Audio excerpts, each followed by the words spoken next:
अगले ही वर्ष जुलाई में कलकत्ता स्थित हालवेट स्तंभ, जो भारत की गुलामी का प्रतीक था, सुभाष की यूथ ब्रिगेड ने रातों रात वह स्तंभ मिट्टी में मिला दिया। सुभाष के स्वयंसेवक उसकी नींद की एक एक ईंट उखाड़ ले गए। यह एक प्रतीकात्मक शुरुआत थी। इसके माध्यम से सुभाष ने यह संदेश दिया था कि जैसे उन्होंने यह स्तंभ धूल में मिला दिया है, उसी तरह वे ब्रिटिश साम्राज्य की भी ईंट से ईंट बजा देंगे। इसके परिणाम स्वरूप अंग्रेज सरकार ने सुभाष सहित फॉरवर्ड ब्लॉक के सभी मुख्य नेताओं को कैद कर लिया। द्वितीय विश्व युद्ध के दौरान सुभाष जेल में निष्क्रिय रहना नहीं चाहते थे। सरकार को उन्हें रिहा करने पर मजबूर करने के लिए सुभाष ने जेल में आमरण अनशन शुरू कर दिया।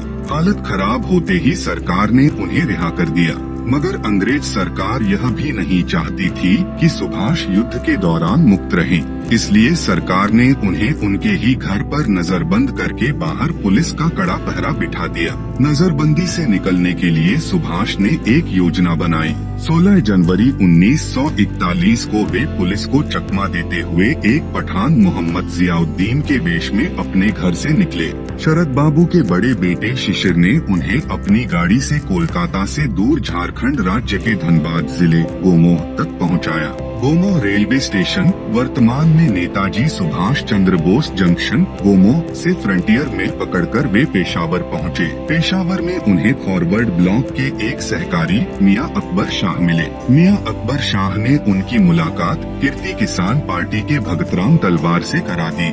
भगतराम तलवार के साथ सुभाष पेशावर से अफगानिस्तान की राजधानी काबुल की ओर निकल पड़े। इस सफर में भगतराम तलवार रहमत खान नाम के पठान और सुभाष उनके गूंगे भरे चाचा बने थे। पहाड़ियों में पैदल चलते हुए उन्होंने यह सफर पूरा किया। काबुल में सुभाष 2 महीनों तक उत्तमचंद मल्होत्रा नामक एक भारतीय व्यापारी के घर में रहे। वहां उन्होंने पहले रूसी दूतावास में प्रवेश पाना चाहा। इसमें नाकामयाब रहने पर उन्होंने जर्मन और इटालियन दूतावासों में प्रवेश पाने की कोशिश की।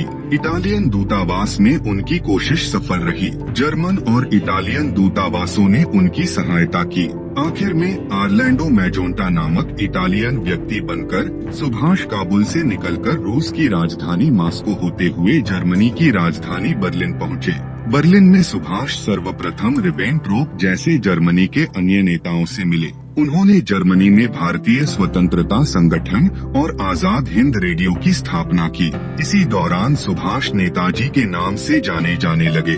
जर्मन सरकार के एक मंत्री एडम फॉन ट्रॉट सुभाष के अच्छे दोस्त बन गए। आखिर 29 मई 1942 के दिन सुभाष जर्मनी के सर्वोच्च नेता एडोल्फ हिटलर से मिले, लेकिन हिटलर को भारत के विषय में विशेष रुचि नहीं थी। उन्होंने सुभाष को सहायता का कोई स्पष्ट वचन नहीं दिया। कई साल पहले हिटलर ने माइन काम्फ नामक आत्मचरित्र लिखा था। इस किताब में उन्होंने भारत और भारतीय लोगों की बुराई की थी। इस विषय पर सुभाष ने हिटलर से अपनी नाराजगी व्यक्त की।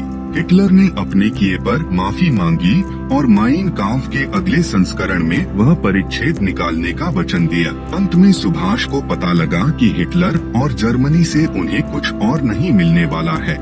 इसलिए 8 मार्च 1943 को जर्मनी के कील बंदरगाह में वे अपने साथी आबिद हसन सफरानी के साथ एक जर्मन पनडुब्बी में बैठकर पूर्वी एशिया की ओर निकल गए। वह जर्मन पनडुब्बी उन्हें हिंद महासागर में मेडागास्कर के किनारे तक लेकर गई। वहां वे दोनों समुद्र में तैरकर जापानी पनडुब्बी तक पहुंचे। द्वितीय विश्व युद्ध के समय किन्हीं भी 2 देशों की नौसेनाओं की पनडुब्बियों के द्वारा नागरिकों की यह एकमात्र अदला-बदली हुई थी।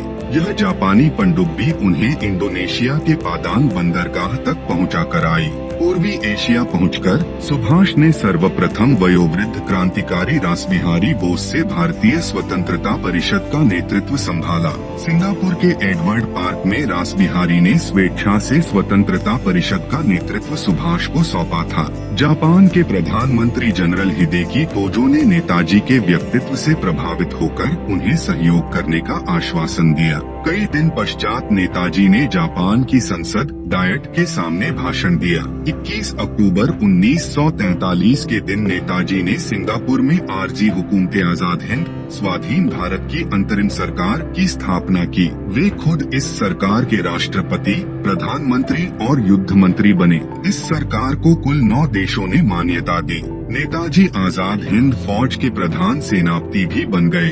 आजाद हिंद फौज में जापानी सेना ने अंग्रेजों की फौज से पकड़े हुए भारतीय युद्धबंदियों को भर्ती किया था। आजाद हिंद फौज में औरतों के लिए झांसी की रानी रेजिमेंट भी बनाई गई। पूर्वी एशिया में नेताजी ने अनेक भाषण देकर वहां के स्थायी भारतीय लोगों से आजाद हिंद फौज में भर्ती होने और उसे आर्थिक मदद देने का आह्वान किया। उन्होंने अपने आह्वान में यह संदेश भी दिया, तुम मुझे खून दो, मैं तुम्हें आजादी दूंगा। द्वितीय विश्व युद्ध के दौरान आजाद हिंद फौज ने जापानी सेना के सहयोग से भारत पर आक्रमण किया। अपनी फौज को प्रेरित करने के लिए नेताजी ने दिल्ली चलो का नारा दिया। दोनों फौजों ने अंग्रेजों से अंडमान और निकोबार द्वीप जीत लिए। यह द्वीप आरजी हुकूमत आजाद हिंद के अनुशासन में रहे। नेताजी ने इन द्वीपों को शहीद द्वीप और स्वराज द्वीप का नया नाम दिया। दोनों फौजों ने मिलकर इम्फाल और कोहिमा पर आक्रमण किया, लेकिन बाद में अंग्रेजों का पलड़ा भारी पड़ा और दोनों फौजों को पीछे हटना पड़ा। जब आजाद हिंद फौज पीछे हट रही थी, तब जापानी सेना ने नेताजी के भाग जाने की व्यवस्था की, परंतु नेताजी ने झांसी की रानी रेजिमेंट की लड़कियों के साथ सैकड़ों मील चलते रहना पसंद किया। इस प्रकार नेताजी ने सच्चे नेतृत्व का एक आदर्श प्रस्तुत किया। 6 जुलाई 1944 को आजाद हिंद रेडियो पर अपने भाषण के माध्यम से गांधी जी को संबोधित करते हुए नेताजी ने जापान से सहायता लेने का अपना कारण और आरजी हुकूमत आजाद हिंद तथा आजाद हिंद फौज की स्थापना के उद्देश्य के बारे में बताया। इस भाषण के दौरान नेताजी ने गांधी जी को राष्ट्रपिता कहा, तभी गांधी जी ने भी उन्हें नेताजी कहा। द्वितीय विश्व युद्ध में जापान की हार के बाद नेताजी को नया रास्ता ढूंढना जरूरी था। उन्होंने रूस से सहायता मांगने का निश्चय किया था। 18 अगस्त 1945 को नेताजी हवाई जहाज से मंचूरिया की तरफ जा रहे थे। इस सफर के दौरान वे लापता हो गए। इस दिन के बाद वे कभी किसी को दिखाई नहीं दिए।